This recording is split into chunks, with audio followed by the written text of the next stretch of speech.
గ్రంథంలోంచి అపోస్తుల కార్యము 9వ అధ్యాయము 31వ వచనాన్ని చదువుకుందాం. పరిశుద్ధ గ్రంథంలోంచి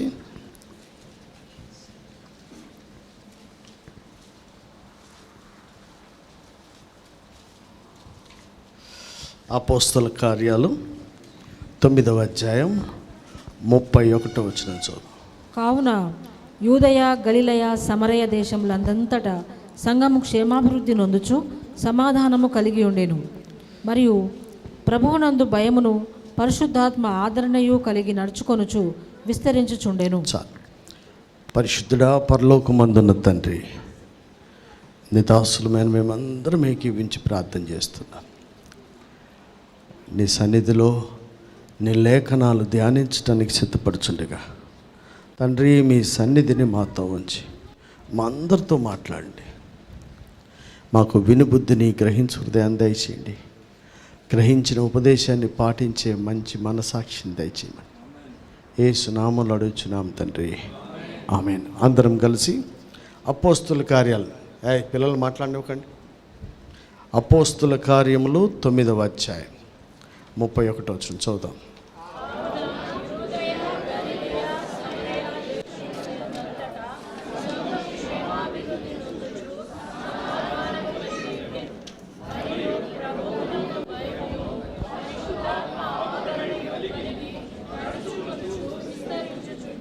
చాలండి. నూతన నిబంధన సంఘములో ఎవరెవరు ఉన్నారో, ఎవరెవరు దేని కొరకు నియమించబడ్డారో అనే అంశాలను మనం ధ్యానం చేస్తున్నాం. సేవ అనగానే పులిపిటి మీద నిలబడి వాక్యం చెప్పేది సేవ కాదని, మొదట ప్రార్థనే సేవ. పరిశుద్ధ యాగముగా మన దేహములను దేవునికి సమర్పించటం సేవ.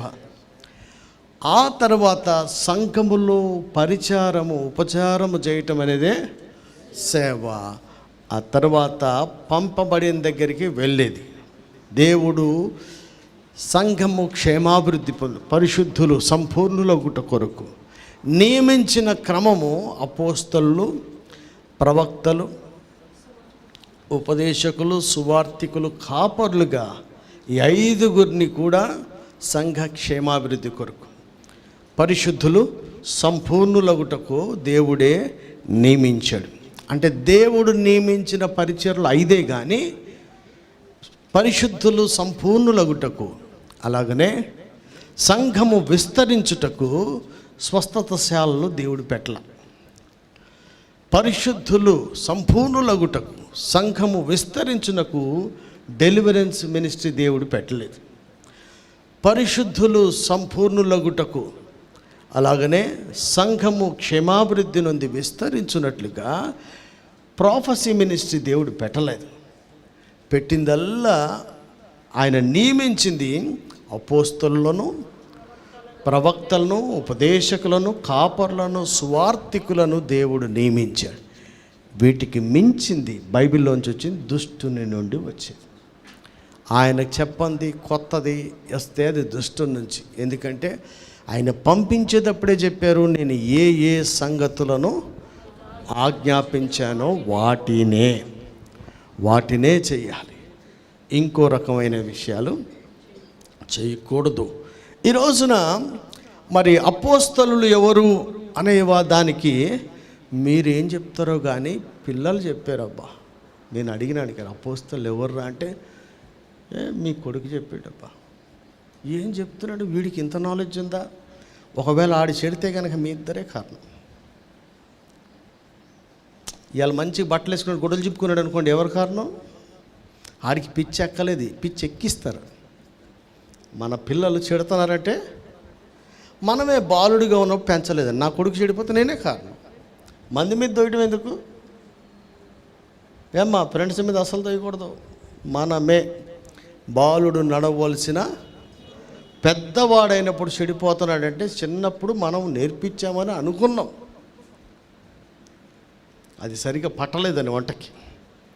అందుకని నడవడి శుద్ధమైనదో కాదో వాడు అప్పటి నుంచే చూపిస్తూనే ఉంటాడు. చూపిస్తున్నప్పుడే కదా దండించటం, శిక్షించటం, వారికి ఉపదేశం చేయటం, హెచ్చరికలు చేయటం అనేది నడవడిని చూసి మనం చేయాలి. మరి ఎవరు అపోస్తలు, ఎవరు ప్రవక్తలు, అలాగనే ఎవరు సువార్థికులు, ఎవరు కాపర్లు అన్నదానికి బైబిల్లో ఏదైతే వద్దన్నాడో దాన్నే తినమని దయ్యం అంటది. సాతాను ఎవరినంటాడంటే ఏదైతే వద్దంటామో అదే చేయమంట. అందుకనే అపోస్తలు ఎవరు అనేదాన్ని ప్రకటన గ్రంథములో అపోస్తల వేషం వేసుకున్న వాళ్ళు కూడా ఉంటారని. ప్రవక్తలు ఎవరు? ఆయన చేత పంపబడినవారు. అలాగనే అబద్ధ ప్రవక్తలు మీలో ఉన్నారు. ఎక్కడుంటారు వాళ్ళు? ఇస్కాన్లోను, మసీదులోను, ఇంకేడ కాదు. ఎక్కడుంటారట? ఇక్కడ మీలో ఉన్నారు. అలాగనే బోధకులు కూడా ఉన్నారు. వాళ్ళు కూడా మనలోనే. వాళ్ళు ఏం చేస్తారు? అబద్ధ ప్రవక్తలకు సింపుల్ ఏంటంటే యెహోవా సెలవిచ్చుకున్నాను, సెలవిచ్చినని చెప్తారు. అబద్ధ బోధకులు ఏం చెప్తారంటే పబ్లిక్గా చెప్పలేరు, సీక్రెట్గా చెప్తారు. అడిగి రహస్యంగా బోధిస్తారు అన్నది. సువార్థికుల గురించి ఏముందంటే వేరొక సువార్త.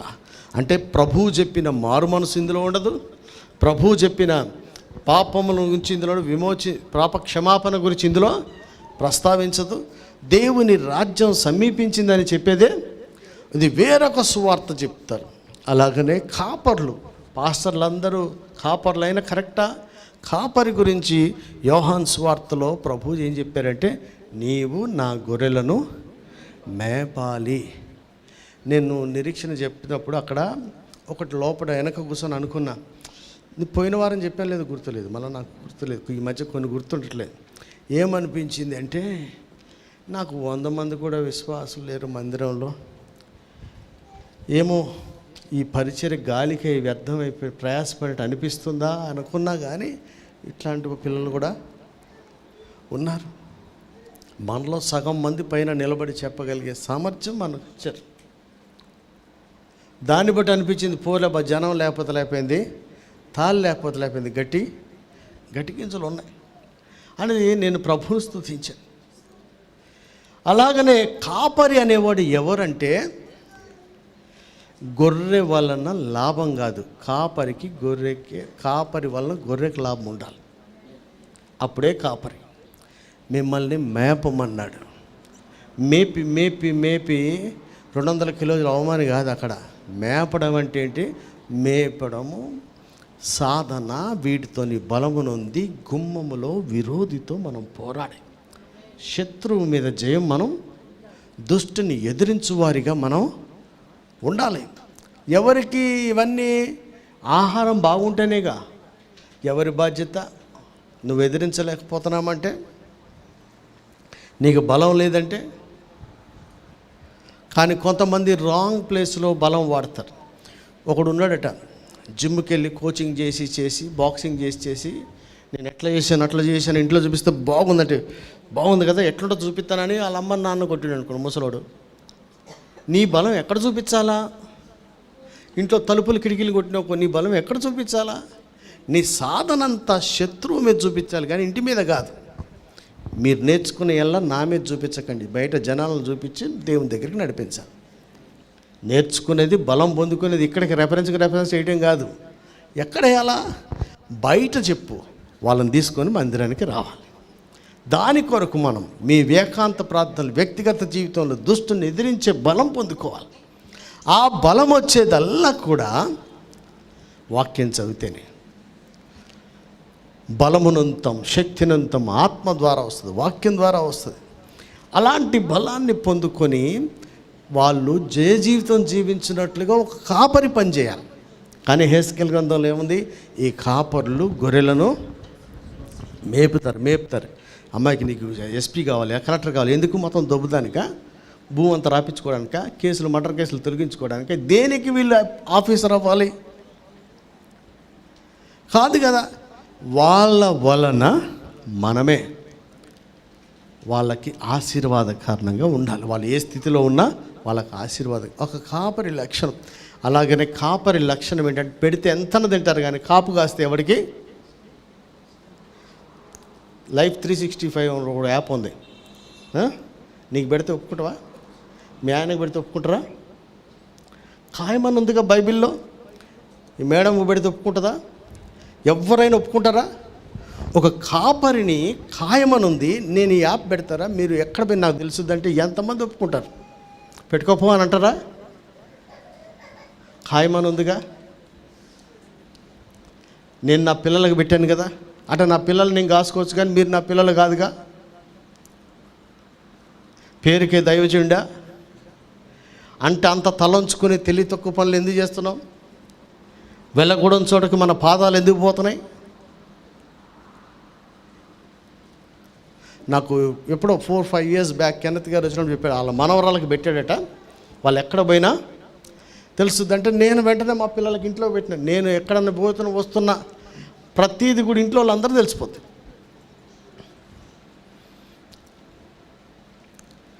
దాన్ని కొంతమంది దొంగలు బంద్ చేస్తారు. ఈడే బంద్ చేశాడు ఒకసారి. బంద్ చేసి అన్న ఏదో పనులు చేయొద్దు, ఆన్ చేసే పెట్టాలని చెప్పి. అంటే ఏంది?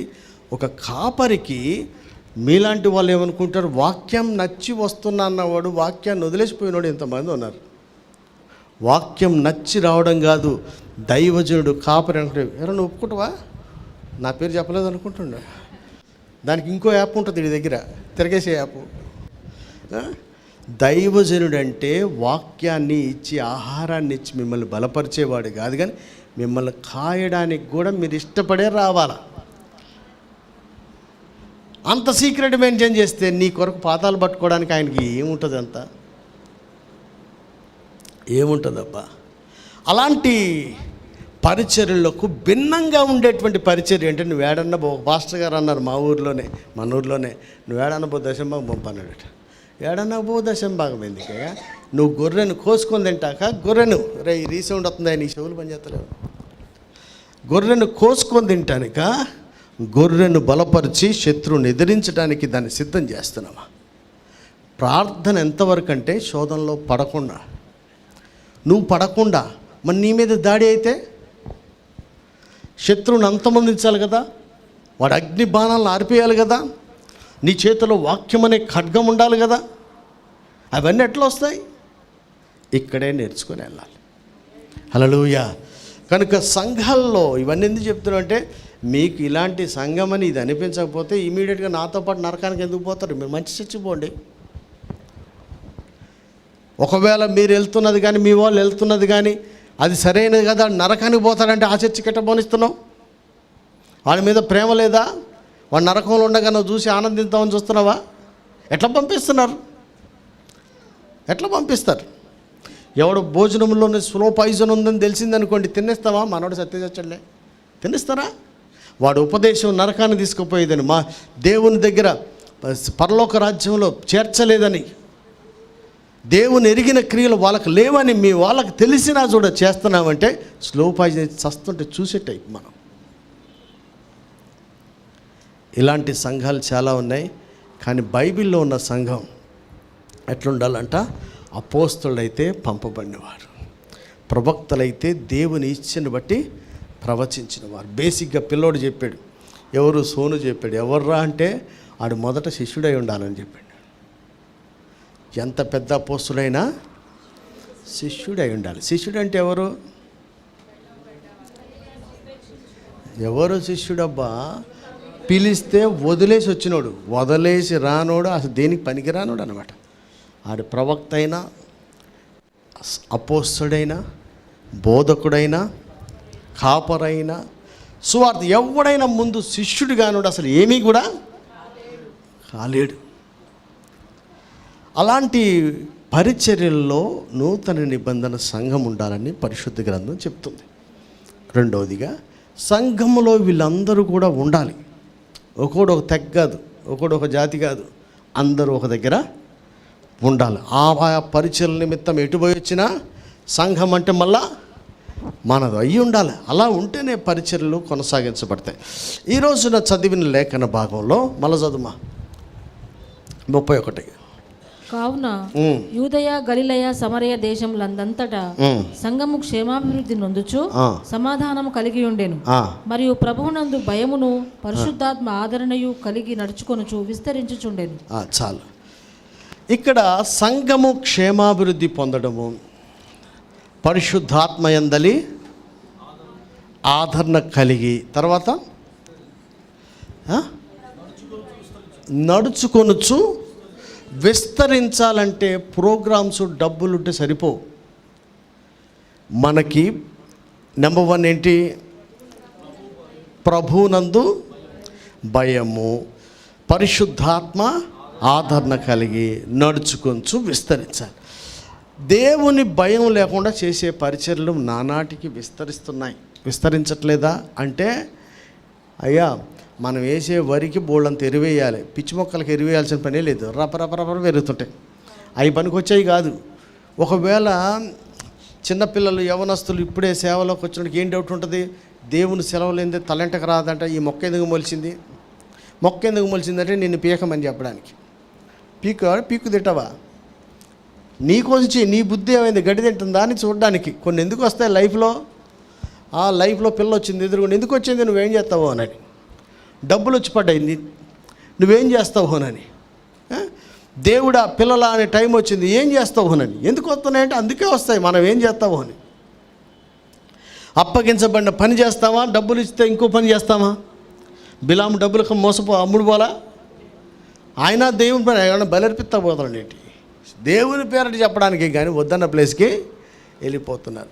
కనుక ఇక్కడ చూస్తే సంఘము క్షేమాభివృద్ధి పొందడానికి ఇక్కడ చూస్తే రెండు మాటలు చెప్పారు. ఏమని? సమాధానము కలిగి ఉండెను, ప్రభువునందు భయము, పరిశుద్ధాత్మ ఆదరణ కలిగి ఉన్నాయి. అసలు ఏమేం చేసి వీళ్ళకి ఇట్లాంటిది వచ్చింది అని చూస్తే మీకు అందరికీ తెలిసిందే. 2వ అధ్యాయంలో ఏం రాసి ఉంటుందంటే 2:42లో చెయ్యాలి అని చెప్పలే. వీరు అపొస్తలుల బోధ యందును సహవాసమందును రొట్టె విరుచుట యందును ప్రార్థన చేయుట యందును ఎడతెగక ఉండిరి. ఒకసారి చెప్పారు, వాళ్ళు అలా కంటిన్యూ చేశారు. సంఘము క్షేమాభివృద్ధి పొందుతూ విస్తరించాలంటే ఏముండాలా? అపోస్తలుల బోధ, 2వది సహవాసము, రొట్టె విరుచుట, ప్రార్థన చేయుట యందు ఎడతెగక ఉండాలి. అప్పుడు ఇప్పుడు కాదు, ఎడతెక్క చర్చిలోనే ఉండాలా కానీ కాదు, ఎక్కడున్నా స్పృహ అట్లనే ఉండాలి. బోధ అపోస్తలుదై ఉండాలా, సహవాసం అపోస్తలతోనే ఉండాలి. రొట్టె విరుచుట అంటే ఏంటి అంటే, మీరు అనేక మార్లు చెప్తాం, మళ్ళీ చెప్తున్నా, ఈ జీవం కలిగిన దేవుని సంఘములో ఎవడు ఏ జాతి, ఏ కులము, ఎంత డబ్బు ఉంది, ఎంత ఆస్తుంది, రంగులు, కులాలు, డబ్బులు ఇక్కడ పనికి రాకూడదు అనేది మనం ఎప్పుడు చూపిస్తాం? పెళ్ళి అప్పుడు చూపిస్తాను. నేను నీతులు చెప్తున్నాను. నా బిడ్డకి కొడుకు పెళ్లి చేసేటప్పుడు కులాలు లేకుండా చూడాలి, ఫలాన్ని బట్టి చెట్టును, అప్పుడు అందరూ వదిలేసిపోవాలి. ఏమో వీడు ఒక్కొక్క బుద్ధిలో ఉన్నాయి, వీడికి చెప్పేది మటుకు ఏ చెబుతుంది హెచ్చరిస్తుండే. కానీ అంటే ఏదైనా వచ్చిన సంబంధం, ఈ సంబంధం, ఆ సంబంధం అని కాదు. కేవలం కొంతమంది రిజెక్ట్ చేస్తున్నారు కులాన్ని బట్టి, కేవలం కొంతమంది రిజెక్ట్ చేస్తున్నారు ఆర్థిక వ్యవహారాలను బట్టి, కేవలం కొంతమంది రిజెక్ట్ చేస్తున్నారు అందచందాలను బట్టి. మా మామ ఒకడు ఉన్నాడు, పర్వాలేదు పేరు చెప్పొద్దంది, అదంతవరకే. నేను చేసుకునే పిల్లకి ముక్కు పొడుగుండాలన్నాడట. ఆ ముక్కు కోసం ఎన్నో సంబంధాలు చూసి, ఇవన్నీ మా మమ్మీ చెప్తేనే కదా నాకు తెలిసేది. మళ్ళా ముక్కు కోసం తిరిగి చూస్తే ఆ ముక్కు సుందరి పంది ముక్కునున్న బంగారు కమిలాగా అయింది. ఏం ఉపయోగపడింది? అసలు మా మామ జానారెడ్డికి సమకాలికుడు, ఆయనతో పాటు ఉండాల్సినోడు. ఒక ఇంటి ఆడది కరెక్ట్గా లేకపోతే ఇల్లు ఎంత దరిద్రంగా ఉంటుందని ఆ ఇల్లు చూస్తేనే అర్థమైంది. అసలు ఎక్కడ మనిషి, అసలు ఆయనకున్న పేరు ప్రఖ్యాతులు కానీ ఏది కానీ, పెళ్ళికి ముందు ఇంటికి కానీ పెళ్ళి ఊరికి కానీ ఎంత పనికొచ్చే మనిషి ఏమైపోయాడు? రే మనోజు, నువ్వు ఏ ముక్కు కోసం చూస్తున్నావారా, డబ్బు కోసం చూస్తున్నావా? లైఫ్ని టర్న్ చేస్తే సన్నిగా ముక్క డబ్బా రంగా నిరీక్షణ నీకేంది? యు ఆర్ బిలియనీర్ ఏంది? చూడండి, డబ్బు కోసం ఆమె నన్ను చేసుకుంది, నా కాడ ఏమీ లేదు, బైబిల్ ఉందని చేసుకుంది. మేము ఆమెను చేసుకుంది దేవుడు చెప్పాడని బైబిల్తోనే వచ్చింది. ఇంకా రెండో ఏమీ లేవు. ఇంటి నుంచి వచ్చింది బైబిల్తోని. ఎరా కులం కావాలా, డబ్బులు కావాలా, నీకు ఆఫ్రికాని తెస్తా, ఎవరిని డిసైడ్ చేసుకోవాలి అంటే అది ఇదని కాదండి. ఒకవేళ ఎవడో ఒకడు వచ్చాడు, దేవుడు పంపించాడు, చేసుకో, ఇది మా కులం కాదు, పక్కన పెట్టు. ఇద్దరికి ఉద్యోగాలు ఉన్నాయా? సాఫ్ట్వేర్ అయితే నీ డైవర్స్లోనే సాఫ్ట్వేర్లే. సంసారానికి చదువుకు సంబంధం లేదని నేను చిన్నప్పటి నుంచి చెప్తూనే ఉన్నా. ఎందుకంటే నేను డిగ్రీ చదివేటప్పటి నుంచి ఇంటి పైన, నేను ఇక్కడ మందిరంలో ఉన్నట్టు మా చిన్నాన్న వాళ్ళ మందిరంలో ఉండేవాడిని ఏలూరులో. కింద అన్ని కిరాయికి ఇచ్చేవాళ్ళు 5 పోర్షన్లు. ప్రతి సంసారాన్ని పైన చూస్తూనే ఉండి రోడ్డు మీద. సంసారానికి చదువుకు సంబంధం లేదు, సంసారానికి కులానికి సంబంధం లేదు. దేవుడు జత చేయాలి అంతే. దానికి నీ రంగు, కులం, డబ్బుని ఏమో మీలో డబ్బులు అడుగుతున్నారా? పోతారా? వాళ్ళు ఇస్తే తెచ్చుకోవటం తప్పు కాదు, అది పెళ్ళి అయ్యాక ఇస్తే. పెళ్ళికి ముందే లెక్కలు వేసినావు అనుకో, నువ్వు డబ్బు మనిషి అయిపోతావు. పెళ్ళి అంటే గుర్తొచ్చింది, భాగ్యలక్ష్మి పెళ్ళికి ముందు ఒకలా ఉంది, పెళ్ళి తర్వాత ఒకలా ఉంది. మీతో కాదో తెలియదు కానీ నాతో. నాగలక్ష్మి అట్టుండేవు, నువ్వెంత తలదించుకుంటావు, నీకు ఇంకా పెళ్ళే కాలేదు. మీ అమ్మాయికి జరా మీ అక్కను చూసి కొన్ని నేర్చుకోవాలా. అవసరానికి ఒకలాగా, అవసరం తీరిన తర్వాత ఒకలాగా. దేవునితో అయినా మనిషితో అయినా దేవుడే కుటుంబాలు కడతాడు. ఈ రోజున సంఘం ఎలా ఉంది అంటే, అపోస్తుల బోధ లేకుండా, వారితో సహవాసం లేకుండా, ఎవడి కాడే అంటే జనసమూహంలో మేడగదిలో ఉన్నటువంటి 120 మందిని వదిలే 120 మంది, ఆరోహణం అయ్యేటప్పుడు ఉన్నటువంటి 500 మంది, వీళ్ళందరూ ఎదవలేం కాదుగా. వాళ్ళందరూ కూడా ఈ సహవాసంలోనికి ఎందుకు వస్తున్నారు అంటే, 2 ముక్కలు తెలిసినా, ఆరోహాన్ని చూసినా, నీకు దర్శనం వచ్చినా, కళ వచ్చినా, సహవాసం మటుకు అపోస్తుల బోధలోను వారి సహవాసంలోనే ఉండాలి. అది పద్ధతి. వాళ్ళు ఎవరు దేవుని చూడలేదు. ఆరోహణమైనప్పుడు 12 మంది ఉన్నారా? ఏమైందా? అట్లా అన్నోడే కదా ఈ సర్వశరీరంలో, ఈ సమాజంలో అందరూ పరిశుద్ధులే అన్నోడు కూడా లేవీలే. అహరోను, మోషేలు కూడా లేవీలే ఉన్నారా? అట్లా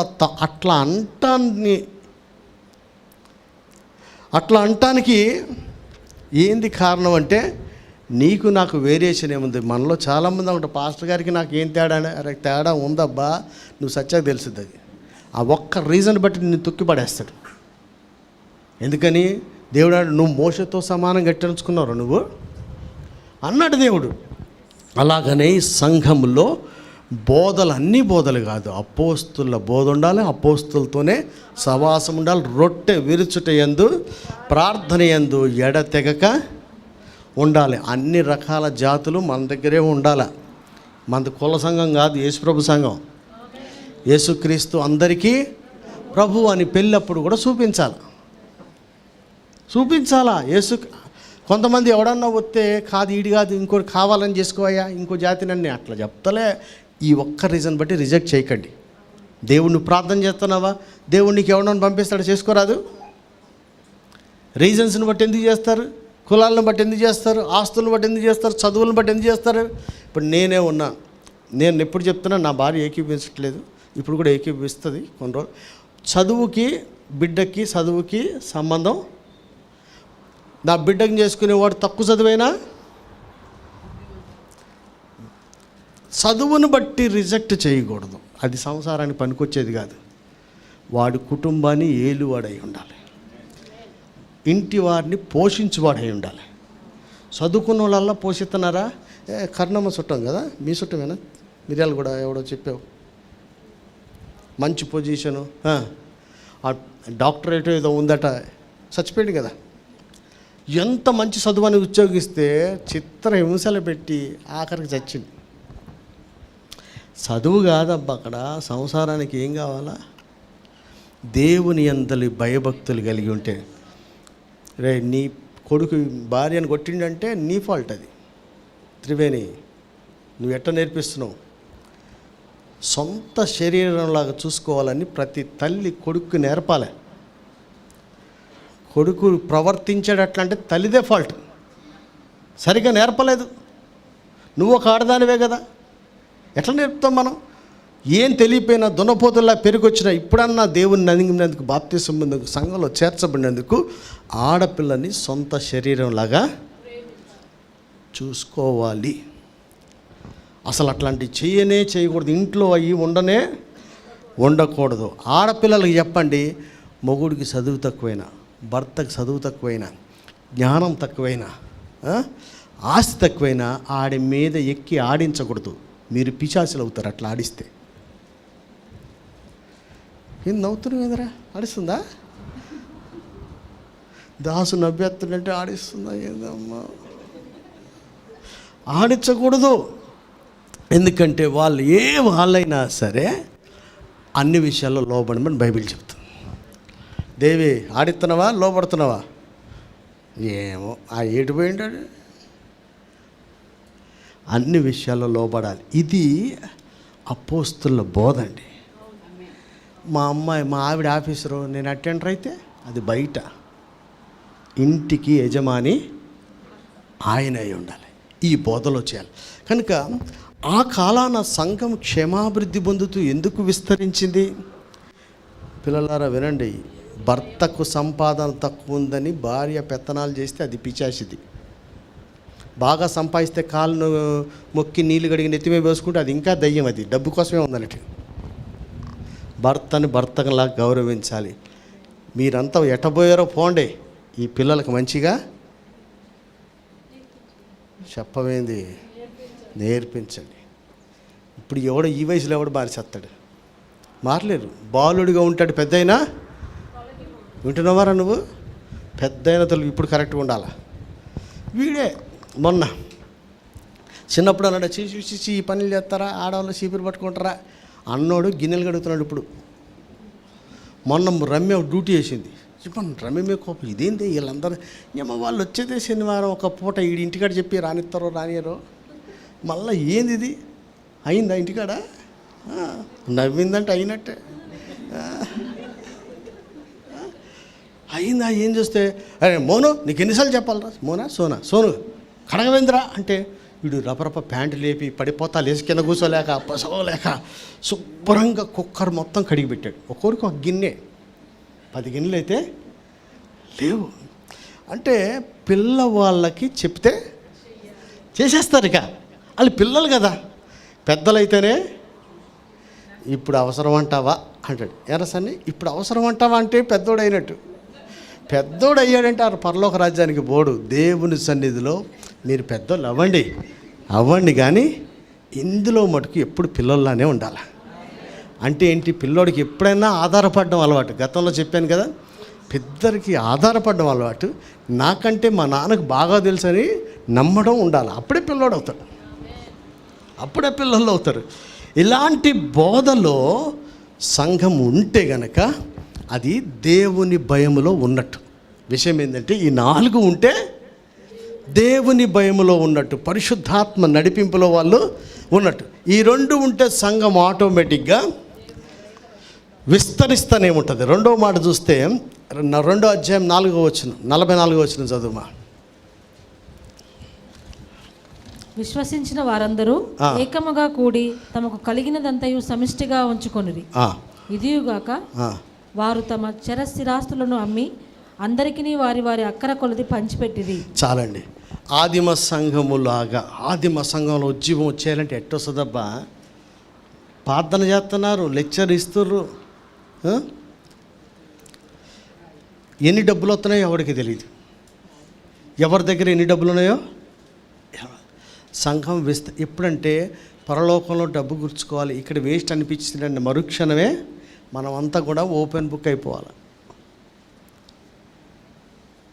ఎవడన్నా ఏదైనా అడిగితే చెప్పడానికి అబద్ధాలు చెప్పాల్సిన అంత అవసరం లేవో చెప్పాల్సిన అవసరం లేదు. ఇక్కడ ఏం చేశారు? వీళ్ళంతా సమిష్టిగా ఉన్నారు, కలిగిందంతా ఒక దగ్గర పెట్టారు. ఎవరికి ఏం అవసరం అందులోంచి తీశారు. నా బిడ్డ పెళ్ళి నీ బిడ్డ పెళ్ళి అనుకోలే, ఎవరికైనా తీశారు, ఏమై ఇచ్చినా తీసుకున్నారు. ఆదిమ సంఘంలో ఆర్థిక విషయాల్లో నాది నీది అని అనుకోలే. బోధలోపార్థంలోనే కాదు, వాళ్ళు ఎడతెగక ఉన్నారు. కానీ డబ్బుల విషయంలో కూడా అందరిది అనుకుంటున్నారు. తర్వాత మూడవ విషయం వస్తే అక్కడ 46లో ఉందమ్మా, ప్రతిరోజు దేవాలయంలో ఉన్నారట. వారానికి ఒకసారి కాదు. డానియల్ సార్, మీ బాధ్యత మీకే పెడతాను. సెలవు వచ్చినప్పుడల్లా చర్చిలోకి వచ్చాం, ఈ మాత్రం ఉన్నామంటే అది మర్చిపోకూడదు, గతాన్ని మర్చిపోవద్దు. అవునా కాదా? ప్రతి సెలవులో ఏమా కర్ణ నువ్వు కూడా ఉన్నావు, అప్పుడు నువ్వు లేనట్టున్నావు, కింద లేవు కదా, కింద ఏమో లేదు, వీళ్ళు పైవారు కింద లేదు. ప్రతి హాలిడేకి ఆ తెలంగాణ ప్రతి బంద్లో కూడా మన వాళ్ళు ఎవడింటికాడ ఇవ్వలేదు, అందరిక్కడే ఉన్నారు. మళ్ళా ఆ రోజులు మళ్ళా రావాలి. ఏ సెలవు వచ్చినా దేవాలయానికి వచ్చేయాలి. ఎవడింట్లో ఆడు ప్రార్థన చేసుకోలేదంటే కాదు. మంచి మన సంఘం క్షేమాభివృద్ధి పొంది విస్తరించాలి, దేవుని భయం కలిగి ఉండాలి అంటే ఏం చేయాలా? అనుదినము వాళ్ళు దేవాలయంలోనికి వచ్చిన వాళ్ళందరూ ఏక మనసుతో ఉన్నారంట, రకరకాల మనసుతో కాదు. మా వీడి శాడిస్ట్ గాడు సండే కూడా పెడతాడా, మండే కూడా పెడతాడా అనుకోకుండా దేవాలయానికి వచ్చారు. కనుక మీ అందరికీ మనవి, హాలిడే ఉన్నప్పుడు ఎలా ప్లాన్ చేస్తారో చేసుకోండి, కాదంటలేదు. కొద్ది సమయం అయినా మందిరంలో గడపడానికి వచ్చేద్దాం. చేస్తే నెక్స్ట్ జనరేషన్కి అది చాలా మంచిగా ఉంటుంది. ఇంకా పోతే చూడమ్మా, 47వ వచనం చూడు. ఆనందముతోనూ నిష్కపటమైన హృదయముతోనూ ఆహారము పుచ్చుకొనుచుండిరి. అంటే ఇక్కడ ఏముండాలా? ఫుడ్ ఉండాలా? ఫుడ్ కంపల్సరీ ఉండాలా. ఎక్కడ ఉండాలా? మన దగ్గరే ఉండాలి. ఈ ఫుడ్ విషయం వస్తే నాకు సరిత చాలా గొప్ప అనిపిస్తుంది. ఎందుకంటే నేను చూస్తుంటా కదా, తనతో మాట్లాడకుండా, తనతో గొడవ పెట్టినట్టుగా, నీకు నీ మొహం నేను చూడనన్నట్టుగా, నీతో నాకు సంబంధం లేదన్నట్టుగా ప్రవర్తించిన వాళ్ళ భోజనం కూడా ఆమె చేసింది. ఆ దున్నపోతులు చేయలేదు కానీ, అంటే ఏంది? వాడిది వాడికే, మనది మనకే. అంటే ఇక్కడ ఆమెకి ఏముందట? నిష్కపటమైన హృదయం. అది వాడిది ప్రాబ్లం. అది చేయటం చాలా కష్టం.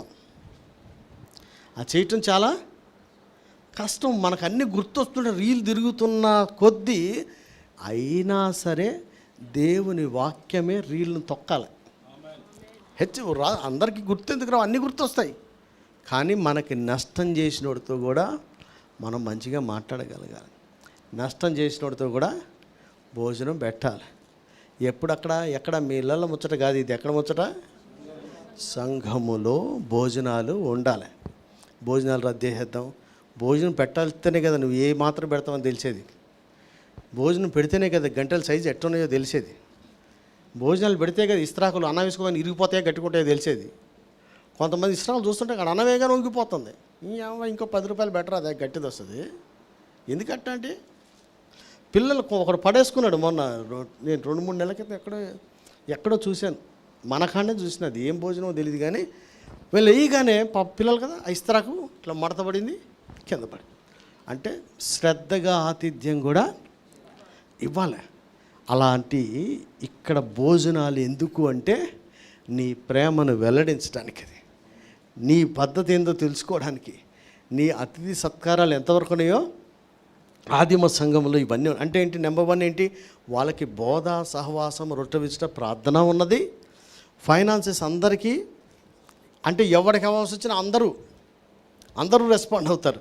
తర్వాత ప్రతిరోజు దేవాలయానికి వస్తారు, మంచి మనసుతో వాళ్ళు భోజనాలు చేస్తారు. ఇలాంటి సంఘంలో అసలు ఎవరెవరు ఉన్నారు? ఒక మాట చెప్పి నేను ముగిస్తాను త్వరగా. ఇక్కడ ఎవరున్నారంటే మీకు తెలుసు కదా, 6వ అధ్యాయంలో ఆహారం పంచిపెట్టు వాళ్ళు ఉన్నారు. అందులో ఎంతమంది ఉన్నారు? 7 ఉన్నారు. ఆహారం పంచిపెట్టు వాళ్ళు ఉన్నారు. రెండవదిగా 8వ అధ్యాయం 4వ వచనం ప్రకారం ఏముంది? శిష్యులందరూ కూడా సువార్త వాక్యమును, అక్కడ ఏం రాసింది పాప చదువు. కాబట్టి చెదిరిపోయి వారు సువార్త వాక్యమును ప్రకటించుచు సంచారం చేసిరి. అప్పుడు ఫిలిప్పు సమరయ పట్టణం. చెదిరిపోయిన వారు ఏం చేశారు? సువార్త సంచారం. అంటే తిరిగి చెప్పేది ఏంటంటే సువార్త. వచ్చినోడికి చెప్పేది ఏంటంటే బోధ. అదొక్కటి గుర్తుపెట్టుకోవాలి. చాలామంది తెలియట్లేదు. తిరిగి చెప్పేది, బయటికి వెళ్ళేదే సువార్త. అందుకని నేను ఎప్పుడు కూడా సువార్తకుడికిలో రెఫరెన్స్లు వాడను, మీరు కూడా వాడకండి. అక్కడ ఉపమానాలతోనే చెప్పాడు యేసుప్రభు. లేఖనంలో ఏముంది, యెషయా ఏం చెప్పాడు, యోవేలు ఏం చెప్పాడు అనేది ఎక్కడ లేదు. సమాజ మందిరంలోనే చెప్పారు అవన్నీ. కనుక శిష్యులందరూ కూడా, చెదిరిన వాళ్ళందరూ కూడా సువార్తను, అంటే దేవుని భయము సంఘం విస్తరిస్తుందంటే ఒక పాస్టర్ కాదండి, ఒక ఎల్డర్స్ 7 కాదు, అక్కడ అందరూ కూడా 7 పెట్టాడుగా. ఆడ చూసుకుంటాడులే, మన కంటికి కనపడలేదు ఆయనకి. అరే నువ్వు ఎవరికి కంటికి కనపడలేదయ్యా, ఆయన కంటికి కనపడేలా ఉండు ఫస్ట్. ఏంది నువ్వు కనపడేది? 7 పెడితే మిగతా ఉన్నటువంటి సమూహం అంతా అలిగేసిందా? అలగలేదే. చెదిరిపోయిన వాళ్ళందరూ ప్రకటించారు. ఒకడు కాదు, ఇద్దరు కాదు, అందరూ. అంటే ఆదిమ సంఘం ఎలాగ ఉంది అంటే, నెంబర్ 1 అపోస్తుల బోధలో, సహవాసంలో, రొట్టె విచ్చుటలో, ప్రార్థనలో ఎడతెగక ఉన్నారు. రెండవదిగా వాళ్ళ ఆర్థిక విషయాలన్నీ కూడా ఎవడి దాడికున్నా, ఎవడికి అవసరం వచ్చినా అందరూ. మూడవదిగా ప్రతిదినం దేవాలయానికి, అంటే అప్పుడు పని పాట లేదేమో సార్, ఉంటుంది పని, ఎవడికి లేదు. మూడవది వాళ్ళు నిష్కపటమైన హృదయముతో ఆహారం పుచ్చుకున్నారు. ఇలాంటి సంఘంలో ఎవరున్నారు అంటే, ఆహారం పంచిపెట్టే వాళ్ళు ఉన్నారు, సువార్తను ప్రకటించువారు ఉన్నారు. 8వ అధ్యాయం 14 చదువు పాప. 8వ అధ్యాయం. సమరయ వారు దేవుని వాక్యం అంగీకరించిరని యెరూషలేములోని అపోస్తలులు విని పేతురును యోహానును వారి యొద్దకు పంపిరి. చాలమ్మా, ఒక హెడ్ ఆఫీసు, అడ్మినిస్ట్రేషను ఆదిమ సంఘంలో ఉంది. పేతురు లాంటి, పేతురు ఎవరబ్బా, పరలోకపు తాళం చేతులు ఇస్తాన్నాడు, ఈ బండ మీద సంఘం కడతాన్నాడు. ఆయనకు కూడా ఒక ఆఫీసు పైన, ఆఫీస్కి ఆయన బాస్ కాదు, ఆయనని పంపిస్తున్నారు. అంటే ఒక అడ్మినిస్ట్రేషన్ ఆఫీసు, హెడ్ క్వార్టర్స్ అనేది ఇప్పుడు సంస్థలు పెట్టడం కాదు, ఇది ఆదిమ సంఘంలో ఉన్నటువంటి పద్ధతి. ఎవడికి ఆడే బాసు, ఎవడికి ఆడితే మినిస్ట్రీ అనకూడదు, మన పైన ఒకడు ఉండాలి. వాళ్ళు పంపించింది కూడా మరి పేతురే కదా నిలబడి వాక్యం చెప్పింది. 3000 మందికి 5000 మంది రక్షణ పొందింది అప్పుడే కదా. ఇప్పుడైనా మళ్ళీ నువ్వేందా, నాకు డేట్లు లేవు, ఖాళీ లేవు, ఇంకో 10,000 మంది రెడీగా ఉన్నారు, ఇప్పుడు 3 అయిపోయింది, 5 అయిపోయింది అంటారా కూర్చున్నాడా? అక్కడ ఎలా అయ్యా, సమరయ పట్టణానికి వెళ్ళు, వాళ్ళకి వెళ్ళి చెప్పు, క్లౌదియా చక్రవర్తి దగ్గరికి వెళ్తాను, ఇంకెవడ గ్రీసు రాజు దగ్గరికి వెళ్తాను, వెళ్ళిపోవడం కాదు, ఆ సమరయల పట్టణానికి బొమ్మంటే కూడా. అంటే ఆదిమ సంఘంలో ఏముండాలి? నెంబర్ 1 ఏముండాలి? బోధ, సహవాసం, ప్రార్థన అనేది ఉండాలి. రెండవదిగా ఆర్థిక విషయాలు అందరికీ కలిసి ఒకలాగా ఉండాలి. మూడవదిగా ప్రతి దినము దేవాలయంలో ఏక మనసుతో ప్రార్థన చేయాలి. నాలుగవదిగా మంచి హృదయంతో భోజనాలు క్యాన్సల్ అనొద్దు. ఉంటే దున్నపోతులు ఆళ్ళే పోతారు, కక్కుర్తిపడి చేసేవాడు ఉంటే ఆడే పోతాడు, పీసుగాళ్ళు ఉంటే ఆళ్ళే బయటపడతారు. ఏమన్నా నువ్వు ఒకలాగా తిని ఒకటి తీసుకుంటే ఎంత అన్నది చూస్తుంటాం కదా, భోజనాలు ఎంత రాశిలాగా తినేస్తారు. మరి మనం పెట్టేటప్పుడు రాసి తేవాలి కదా, మన భోజనాలకు కూడా రాసే రావాలి, ఎందుకంటే సగం నువ్వే తినేస్తావు కాబట్టి. ఆ మాత్రం లేకుండా మనం తెచ్చేటప్పుడు తక్కువ, జనం పెట్టేటప్పుడు ఎక్కువ తినేస్తే ఎట్లా అంటే, ఇక్కడ అందుకని రాశారు, మంచి మనసుతో, నిష్కపటమైన మనసుతో మనం ఆహారాన్ని ఖచ్చితంగా చేయాలి. అలా సంఘంలో ఎవరున్నారు అంటే, ఆయా పనుల కొరకు నియమించబడిన వారు ఉంటారు, శిష్యులు సువార్తను ప్రకటించేవారు ఉంటారు, అడ్మినిస్ట్రేషన్ ఆఫీస్ ఒకటి ఉంటుంది. ఆ తర్వాత 8వ అధ్యాయం 36లోనే దోర్కా అనే ఒక శిష్యురాలు ఉంది. ఆమె ఏం చేస్తుందంట? సత్క్రియలను, ధర్మకార్యములను. అమ్మా 8:36 చదువు. 8:36 వేరే అధ్యాయమా? 9:36 9:36 చదువుమా. మరియు యొప్పేలో తబితా అను ఒక శిష్యురాలు ఉండెను, ఆమెకు భాషాంతరమున దొర్కా అని పేరు. ఆమె సత్క్రియలను ధర్మకార్యములను బహుగా చేసి ఉండెను. చాలు, శిష్యురాలు ఉండి ఆమె ఏం చేస్తుందంట? సత్క్రియలు బహుగా. మరి ఈడెవరు చేయట్లేదేంటి, ఇది చేయట్లేదేంటి, అంతా నేనే చేయాలనా, ఈ రోజు నేనే చేయాలా, నా వెనకాల పడతారేంటి అనకూడదు. సంఘాలు క్షేమంగా విస్తరించాలంటే సత్క్రియలను, ధర్మకార్యాలు చేసేవాళ్ళు అందరూ ఉండరు, కొంతమంది. ఆమె మామూలుగా చేసిందా? ఎట్లా చేసిందట? బహుగా చేసిందట. చాలామంది ఎందుకు చేయరండి చెప్పనా? బహుగా చేసి చచ్చిపోయిందిగా, ఎందుకు చేయాలంటారు. అరే బహుగా చచ్చిపోతే కూడా లేస్తావు, అదే సజీవ సాక్ష్యం. నువ్వు లేవడమే సాక్ష్యమే లక్షల మందిని మార్పిచ్చేస్తుంది. అలాంటి సంఘంలో, జీవం కలిగిన దేవుని సంఘంలో, ఆదిమ సంఘంలో ఇలాంటి వాళ్ళు ఉన్నారు. ఇంకొకటి చెప్పిన సంఘంలో పొగడం, ఇవన్నీ మనలో ఉండాలని చెప్తున్నాయి. ఇవన్నీ మనం విస్తరించాలి. 11వ అధ్యాయం 27వ వచనం. ఆ దినముల యందు ప్రవక్తలు యెరూషలేము నుండి అంతియొకయకు వచ్చిరి. వారిలో అగబు అను ఒకడు నిలువబడి భూలోకమంతటా గొప్ప కరువు రాబోచున్నదని ఆత్మ ద్వారా సూచించెను. చాలమ్మా, ప్రవక్తలు ఉన్నారు. పాత నిబంధనలో ప్రవక్త అనేవాడు బుద్ధి లేని గడ్డి తినేదవనా? ఏంది ఇది పాత నిబంధన?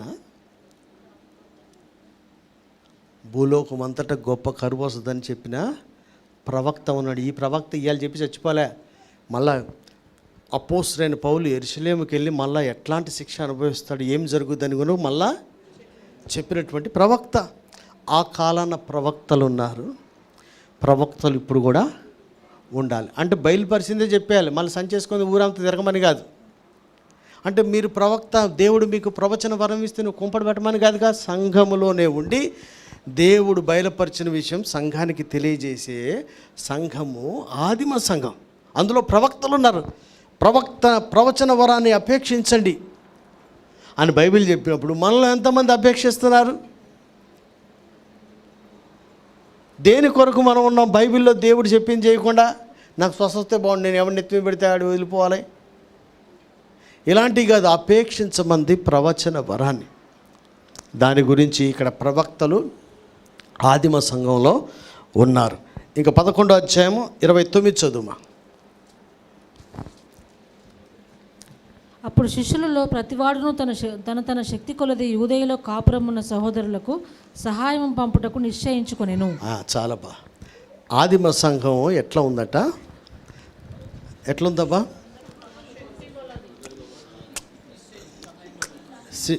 ఎట్లా ఉంది ఆదిమ సంఘం అంటే, శిష్యుల్లో విశ్వాసులు చెయ్యరు. మీరు దేనికన్నా నార్త్కి దానికి స్పందిస్తున్నారంటే మీరు శిష్యులు. మీరు విశ్వాసులకు రొట్టె కోసం, స్వస్థత కొరకు వచ్చాడని యేసుప్రభువే చెప్పాడు. మీరు తినటానికి స్వస్థతల కొరకే నా వెనక తిరుగుతున్నారు. శిష్యులు ఎలా ఉంటారు? శిష్యుల్లో ఇందులో శిష్యులు అందరూ ఉంటారు. ఏంటి? మసీదు కాడ, దేవాలయం కాడ, సాయిబాబా గుడి కాడ తిందామని వచ్చిన వాళ్ళు 300 మంది. వాళ్ళందరూ భక్తులైంది, భక్తులబ్బా. అలాగే ఇక్కడికి ఎందుకు వస్తాం? నీకు బాగుంటుందో, లైఫ్ బాగుంటుందో, ఇప్పుడు వెళ్ళే పనికి దేవుడు సాయం చేస్తాడనో, ఈ పూట అన్నం తినేయచ్చానో ఎందుకు వస్తుంటారు. వాళ్ళంతా భక్తులు కాదు కదా. ఇక్కడ చూస్తే శిష్యులలో మళ్ళీ చదువుమా. అప్పుడు శిష్యులలో ప్రతివాడును తన శక్తి కొలది. అమ్మ, తన శక్తి కొలదంటే రాజుగారి శక్తి 10,000, మన పోలీస్ గారి శక్తి ఎంత? 1,00,000 రూపాయలు, మేడం శక్తి 10 లక్షలు. ఇంత ఆ శక్తి వేరే శక్తి, పైనుంచి వచ్చిన శక్తి ఇది. సర్కారు పాట కాదు, ఆఖరి శక్తి. మన జాషువా శక్తి. అందరికీ శక్తి ఉండాలి. అంటే శక్తి ఏంటి? నాకు ఆటో ఉంది, నాకు ఏమీ లేదంటే నీకు కూడా శక్తి ఉంటుంది. శక్తి లేనోడు ఎవడు లేడు. అక్కడ రాసింది అందరికీ తలాక ఫీజు, 100 రూపాయల ఫీజు, 50 రూపాయల ఫీజు, మెంబర్షిప్, సందా ఇట్లా పెట్టలే. శక్తి. అందుకనే తగిన దానికంటే, అబ్బా నువ్వు 1,00,000 ఇచ్చినావా, 10 లక్షలు ఇచ్చినావా, 10 రూపాయలు ఇచ్చిన కాదు, అది నీ కెపాసిటీ కంటే ఎక్కువ తక్కువ, ఇది నీకు ఆయనకే తెలుసు. పిచ్చి మొహాలు 500 ఇస్తున్నారు ముష్టి వేసినట్టు. మీరు తింటున్నారు కదా కేజీ మటన్ బిర్యానీలు చేసుకొని. నార్త్ వాళ్ళకి వచ్చి సహోదరుల అవసరాలు వచ్చినాయంటే ఎట్లా చేయాలి? ఆదిమ సంఘం దేవుని భయం కలిగి విస్తరిస్తుందంటే, భయం ఉంటే ఏముంటుంది? ఇదే కదా లెక్క అడిగేది తీర్పులు అన్న భయంతో డబ్బులు ఇస్తాం మనం. తీర్పులు అడిగేది ఇదే కదా. ఈ క్వశ్చన్ గ్యారంటీ కోసం దీనికి ఆన్సర్ చెప్పాలన్న భయం ఉంటే, భయం ఉన్నట్టు ఉండాలి. 1000 రూపాయలు పడేస్తున్నాం ముష్టి వేసినట్టు. 500 పడేటువంటి, 1,00,000 పడేటువంటి, 1,00,000 ఎంత అమౌంట్ కాదు అక్కడ. అది నీ శక్తి అంతే ఉందా? మొత్తం దొబ్బుదే వెనక్కి. నీ శక్తి కొలది, వర్ధిల్న కొలది. నిశ్చయించుకున్నా అంటాడు. నేను పదే నిశ్చయించుకున్నా అనమాకయ్య, నువ్వు నిశ్చయించుకున్నది అదైతే నువ్వు తంతాడు వెనక నుంచి. ఆయన కూడా నిశ్చయించి నిన్ను ఒకటి తందాం అనుకున్నాడు అనుకో, అప్పుడేం చేస్తావు?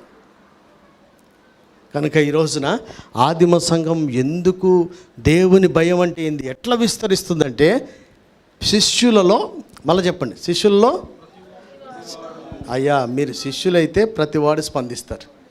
విశ్వాసులై రొట్టెలు తినడానికి వచ్చారు, స్వస్థత కొరకు వచ్చారంటే అవసరానికి కొరకు వచ్చినవాడైతే ఎవడు స్పందించేవాడు ఉండడు. ఒకవేళ స్పందించిన శక్తి కొలదా, లేకపోతే ఏదో అందరు ఎత్తనారని వేయటమా? ఈ అక్టోబర్లో చూస్తా, డానియల్ సార్ ఎవరు, నువ్వేరా, నువ్వు కదా, నువ్వు సరిత, మీ ఇద్దరు ఎక్కడ గ్రూపులో పెట్టొద్దు, ఎవరేమెంత వేస్తారో.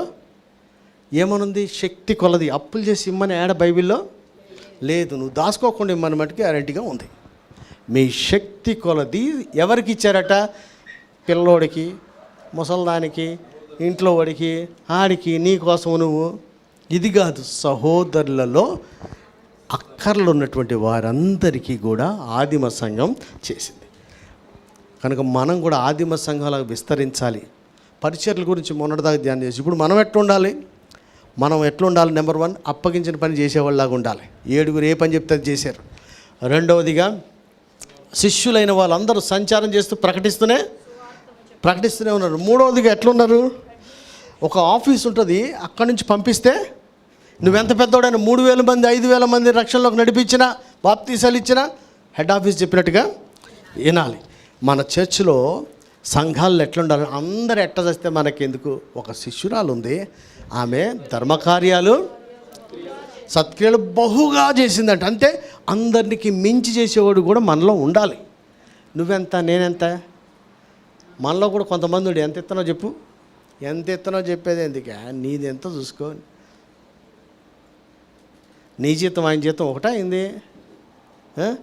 నీకేం ఒక పిల్లోడే, ఆడికి 5 పిల్లలు ఉండే, నీకు వెనకాల 10 ఎకరాల పొలం ఉంది, బియ్యం వస్తున్నాడు, బియ్యం కొనుక్కుంటా ఆడితే నీకేంది అసలు? ఏంది నీకు అసలు లెక్కేంది? ఎవడు వర్ధిల్న కొలిది వాళ్ళు చెయ్యాలి. నీకెంత నాకెంతగా. ప్రవక్త, ఈ సంఘంలో ప్రవక్తలు అనేవాళ్ళు ఉండాలి. పాస్టర్ గారు నేనే ప్రవచనం చెప్తే నేనే, లేకపోతే మావిడి చెప్పుద్ది. నువ్వు చెప్పేమంటే నీ దురాత్మ పట్టింది. ఎన్ని సంఘాలు లేవండి అట్లా? అది జీవం కలిగిన దేవుని సంఘం కాదు. మనలోనే ప్రవక్తలు ఉండాలి, మనలోనే సువార్త ప్రకటించే వాళ్ళు ఉండాలి, మనలోనే పంపబడిన వాళ్ళు కూడా మనలోనే ఉండాలి. అడ్మినిస్ట్రేషన్లో నేను ఉంటా అనుకోకరా జాషువా, నువ్వు కాదు. నాకు ఆ పోస్ట్ ఇస్తే బాగుండు, ఒక్కొక్కటి దుమ్ము దులుపుతుంది అనుకుంటున్నా. ఈ శిష్యుల సంఖ్య విస్తరించినా 5000 మంది ఉన్నా 3000 మంది ఉన్నా అడ్మినిస్ట్రేషన్ మటుకు 12 మందిలో 12 కొంతమందిని పెట్టాడు, అందరిని కూడా పెట్టలే. మళ్ళా యాకోబు పెట్టాడు. అక్కడ అసలు ఏమనిపిస్తుందండి? ఎంత అద్భుతంగా ఉంటుందంటే దేవుని ప్రణాళిక. అంటే మన ఇళ్ళ కూడా ఆయన ప్రణాళిక అంతే అద్భుతంగా ఉంటుంది. అసలు ఎవరిని ఎక్కడ పెడతాడో ఏం చేస్తాడో మనకి తెలియదు. కనుక అప్పగించిన పని నమ్మకంగా చేయాలి. కనుక సహోదరులకు సాయం చేయాలి. ఇంకొక విషయం చెప్తాము, 11వ అధ్యాయం 30వ వచనం చదువు. దాని కిందనే బర్నబా, సౌలు అను వారి చేత పెద్దల యొద్దకు దానిని పంపిరి. ఇవన్నీ త్రూ ఎట్లా పోతున్నాయి? ఎవడి కాడు మీ అకౌంట్లో వేసేయండి అని చెప్తామా? నా దగ్గరికి పంపించండి, నేను పంపుతా అనేది ఎందుకు? నువ్వు డబ్బులు కలెక్ట్ చేసినంత మాత్రం ఎవడి కాడు డైరెక్ట్ వేసేసుకుంటారా? మనకు నార్త్ వాళ్ళు ఇంతమంది ఉన్నారు, మీకు స్లిప్పులతో తల అకౌంట్ నెంబర్ పేరు వస్తుంది, వేసేయచ్చుగా. దయ్యం పట్టినోడు చేసే గలీజ్ బుద్ధులు అయ్యి. బైబిల్ బాగా చదువుకోవాలి. నీకు తెలవక కాదు, అందరూ ఒక దగ్గరికే పంపించారు. వారి ద్వారానే సహోదరులకు సహాయం పోయింది. ఒక పద్ధతి ఉందండి, ఒక పద్ధతిని డైరెక్ట్ చేస్తే తప్ప లాస్ అని నీకు ఎందుకు? అది బైబిల్లో ఎవడు చేయలేదుగా, మనం ఎందుకు చేయాలి? అదంతా ఫండ్ ఒక దగ్గర సమకూర్చి వాళ్ళు పంపుతూ వచ్చారు. అంటే ఒక పద్ధతి మన చర్చిలో ఎంతవరకు ఉన్నాయో మనల్ని చూసుకోవాలి. ఈ పద్ధతులు ఉంటే సంతోషించాలి, లేకపోతే మనం కూడా చెయ్యాలి. అలాగనే ఎవరెవరిని పెట్టాడో ఒకరిని ధర పెట్టే ఇద్దరు. అందుకని మనం ఏ పరిచర్యకు పెట్టినా ఇద్దరిని పెడుతున్నాం. ఈ పౌలు బర్నబాల్ని డబ్బులు ఇవ్వడానికే ఫస్ట్ పంపారు. ఆసియా అంతా సంఘాలు కట్టడానికి ముందు చేసిన పనులు ఇవన్నీ. చిన్న దాంట్లో నమ్మకంగా ఉండాలా. ఆసియా అంతా సంఘాలు మొత్తం బర్నబాతను కట్టించాడు ఆయన. అట్లాగే ప్రారంభం ఎట్లా ఉండాలా? ఒకరితో కలిసి చేయడానికి ఇష్టపడితే దేవుడు పౌలు బర్నబాన్ని కొంత పరిచర్యల తర్వాత వాళ్ళిద్దరిని వేరు చేసి పౌలును శీలను, బర్నబాను, మార్కు, యోహాన్ అని పేరు కలిగిన మార్కును.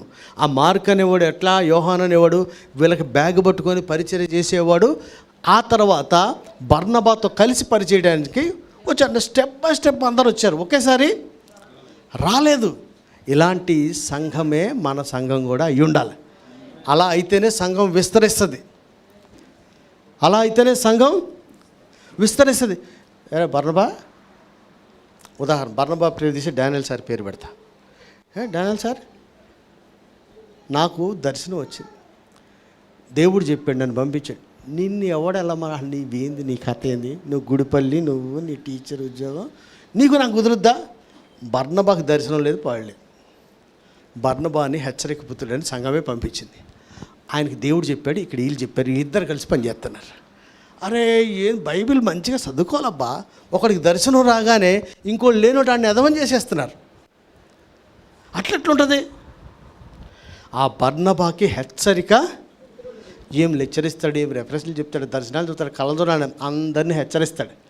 హెచ్చరించి ఆయన్ని పౌలుని జత చేసి పంపించారు. తర్వాత వాళ్ళు మారి పరిచయం చేశారు. అందుకని ఇద్దరిద్దరు అనే పద్ధతి యేసుప్రభు శిష్యుల కాడ మొదలుపెట్టి ఆదిమ సంఘంలో కూడా అది కొనసాగినందువల్లనే ఆ సంఘము నానాటికి విస్తరిస్తూ ఉంది. కనుక ఈ పద్ధతులన్నీ మన దగ్గర ఉండాలి. నెంబర్ 1 ఏంటమ్మా? దేవుని అపోస్తుల బోధలో సంఘం ఉండాలి. రెండోది ఫైనాన్స్ అందరికీ ఒక దగ్గర ఉండాలి. అంటే ఏంటి? ఎవరికి ఏదొచ్చినా స్పందించాలి. మూడవదిగా ప్రతి దినము దేవాలయంలో ఉండాలి. భోజనము మంచిగా చెయ్యాలి. సంఘంలో ఎవరెవరు ఉన్నారు? ఆహారం పంచిపెట్టే, అంటే ఆయా పోస్టులకు నియమించబడిన వాళ్ళు ఉన్నారు. తర్వాత సువార్తను ప్రకటించే వాళ్ళు ఉన్నారు. హెడ్ ఆఫీస్ ఒకటి ఉంది. అలాగనే అందరు ఎంత చేసినా అందరిని మించి చేసే శిష్యురాలు కూడా సంఘంలోనే ఉన్నది. ఒకరితో అంటే ఏంటి? కొంతమంది కొంత మేరకు చేసినా మనం వాడితో పెట్టుకోకుండా మనం ఇంకా కూడా చెయ్యాలి. చేయగలిగినప్పుడు చేసేయటమే. ఆ తర్వాత ప్రవక్తలు కూడా ఆదిమ సంఘంలో ఎప్పుడు ధర్మశాస్త్ర కాలం కాదు, ఇప్పుడు కూడా ఉన్నారు. దీనికి గత 2 వారాల క్రితం చెప్పినా కదా, ఫిలిప్పీ కుమార్తెలు కూడా ప్రవచనాలు చెప్పేవాళ్ళు. ఆ తర్వాత ఇప్పుడు మనం నార్త్కి డబ్బులు పంపుతున్నామంటే మనకేమైనా ఒలువలిచి పంపుతున్నామా, పేరు కోసం పంపుతున్నాం, మంది కోసం పంపుతున్నాం? బైబిల్లో ఉందది. సహోదరులకు డబ్బులు పంపించమని, డబ్బులు ఏడా, వాక్యం చెప్పు అంటాడు ఒక పిచ్చమోహముడు. వాక్యం మార్చేద్దు, మీరు డబ్బులు ఇవ్వకూడదు అంటాడు. వాక్యం ఏడా మారుస్తుంది? ఆయన వాక్యం మారుస్తుంది. వాక్యంలో మారినోడు కూడా బీదలు, కష్టాల్లో ఉన్నోళ్ళు ఉంటారు. ఎందుకంటే ఆ వాక్యం ద్వారా బాగుపడి నువ్వు డబ్బులున్నా నువ్వు ఎట్ట ప్రవర్తిస్తున్నావు అనేది దేవుడు వాడిని అట్ట పెట్టాడు. వాడు దరిద్రుడు అవడానికి కోసం కాదు. ధనవంతుడు సూది బెజ్జంలో దూరడం కంట పరలోక రాజ్యం దీంట్లో దూరడం అంటే, నీ డబ్బుతో నువ్వు నరకం పోవడం గ్యారంటీ. నువ్వు మారాలి అంటే, పరలోకం పోవాలంటే ఆ బీదోడిని జ్ఞాపకం చేసుకోవాలి. ఇక్కడ సహోదరులకు సహాయం చేసే పద్ధతి, దేవుని బిడ్డలకు సహాయం చేసేది ఇప్పుడు మనం చేస్తుంది కాదు, ప్రతి సంఘంలో కూడా అది ఉండాలి. అదంతా కూడా ఎవడికాడి పంపించేది కూడా కాదు. ఒక ఆఫీస్ నుంచి, ఒక అడ్మినిస్ట్రేషన్, ఒకళ్ళ ద్వారా, అది పెద్దల ద్వారా మిగతా వాళ్ళందరికీ వెళ్తాయి. ఇలాంటి పద్ధతులు ఉండాలి. లాస్ట్గా దేవుడు సంఘాల్లో ఇద్దరిని పెడతారు. ఇద్దరు కలిసి పనిచేయాలి. కలిసి పనిచేసే మనసు రావాలి. ఈ పద్ధతులన్నీ మనకున్నాయా? దేవుడు మనకు వాగ్దానం చేశాడు, ఈ సంవత్సరం అయిపోతుంది, ఖచ్చితంగా మనమందరి ద్వారా సంఘం విస్తరిస్తుంది. నా ద్వారా, నీ ద్వారా కాదు, అందరి ద్వారా. ఎందుకంటే నెంబర్ 1, అందరూ బోధలో సహవాసంలో ఎడతెక్కకుండా ఉంటే, అందరు ఇక్కడికి వచ్చినప్పుడు మంచి మనసాక్షిస్తూ ఉంటే, అందరి డబ్బులు అందరి అవసరాలకి వాడుతూ ఉంటే, దేవుని భయం కలిగి సంఘం గ్యారంటీగా విస్తరిస్తుంది. ఇక్కడ పనిచేసే వాళ్ళు ఉండాలి, ఇక్కడనే పంపిస్తే వెళ్ళే వాళ్ళు ఉండాలి, ఇక్కడ అందరూ ప్రకటించే వాళ్ళు అయి ఉండాలి, ఇక్కడ ఒకరితో ఒకరు పోటీ పెట్టుకోకుండా బహుగా ధర్మకార్యాలు, సత్క్రియలు బహుగా చేసేవాళ్ళు ఉండాలి. ప్రవక్తలు మన సంఘంలో ఉండాలి. సహోదరులకు సహాయం చేసేది ఎవరు? ఉద్యోగస్తులు కాదు, ప్రతి శిష్యుడు. మీరు ఇప్పటివరకు డబ్బులు ఇవ్వలేదా? మీరు శిష్యులుగానే కాదు. ఇక్కడికి వచ్చి ఏదో ఒకటి దేవుని వల్ల ఏదైనా పొందుకుందామని వచ్చేటువంటి విశ్వాసులే కానీ శిష్యుడైతే ఖచ్చితంగా ఈ డబ్బుతోనే సహోదరులకు సహాయం పంపిస్తారు. శక్తి కొలది, ఎవరిది ఎంతైతే అంతే. 2 కాసులను మెచ్చాడు. నీ కాసు 2 ఉందో 2 లక్షలు ఉన్నాయో ఆయనకు తెలుసు. కానీ శిష్యుడైన ప్రతివాడు స్పందించేలాగా ఉండాలి. పౌలు బర్నబా, పౌలుకి దర్శనం వచ్చింది, దేవుడే పంపించాడు, ఈయనకి ఏమీ లేదు, సంఘం ఇద్దరిని జత చేసింది, కానీ ఇద్దరు కలిసి వెళ్ళారు సేవకి. అలా కలిసి వెళ్ళగలిగే ఒక మంచి ఆధ్యాత్మిక స్థితి ఉండాలి. ఇంకా పాస్టర్ గారికి బాగా ఇబ్బంది వచ్చింది అనుకోండి, జైలు వేసారనుకోండి, సంఘం ఏం చేయాలా? చెయ్యాలి కదా కదా. పాస్టర్ గారికి ఏమో అనిపించాలంటే, ఈ నామం నిమిత్తం అవమానం నిందలు పడడం, జైలుకి వెళ్ళడం మహాభాగ్యంగా ఈయన ఎంచుకోవాలి. మీరందరూ ఏమన్నా నన్ను రోజు సాగుకొట్టాడు వెళ్ళి ఇంకో 2 రోజులు జైలు ఉంటే బాగుండి అనిపించుకోకూడదు. మీకు సంఘానికి ఏముండాలా? అత్యాసక్తితో, అంటే వీళ్ళకి ఏముండాలా? నాకు అవమానం, నింద, దెబ్బలు, జైలు అయినా పర్వాలేదు అని అనిపించాలి. వీళ్ళకేమో పోతే పోయాడరా, కొత్త వాడిని ఎలక్షన్ పెట్టుకుందాం అనుకోకూడదు. ఈయనకేమో అత్యాసక్తితో ఎప్పటిదాకా బయటికి వచ్చేదాకా, నువ్వు అలసిపోయేదాకా లే, ఆయన అందులో నుంచి బయటకు వచ్చేలా. ఇలాంటి సంఘాన్ని మన సంఘంగా మనం అవన్నీ కలిగి ఉంటే ఖచ్చితంగా మనమే ఆశీర్వాదకరంగా ఉంటాం. మన సంఘము విస్తరిస్తుంది, అనేక మందికి దీవెనకరంగా ఉంటాం. దేవుడి మాటలు దీవించుగాక. ఆమేన్. ప్రార్థన చేద్దాం.